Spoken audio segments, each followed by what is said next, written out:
या बाईचा फुकट अतिशहाणपणा नवऱ्याला किती महागात पडलाय बघा.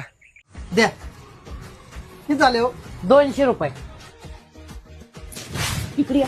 तुम्हाला काही अक्कल आहे का? हा पुढे नुसता धुसमुसळेपणा, पुढे नुसता धुसमुसळेपणा, तो मागं लगेच काढून द्यायची का? काय झालं? अहो तो काही किंमत सांगून काय लगेच द्यायची का? मी ना म्हणून काटकसरीने संसार चालला नाही तर तुमच्यासारख्या माणसांनी ना रोडवर आणलं असतं.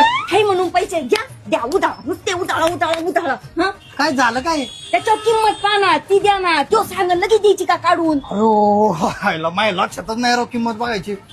किती हुशार आहे राव माय बायको. हा आम्ही बघतो 399 आहे याच्यावर. 399. 399 द्या. खरंच माझी बायको हुशार आहे का? एवढ्याच आहे ना डोनाल्ड ट्रम्प सारखी वागायला लागली.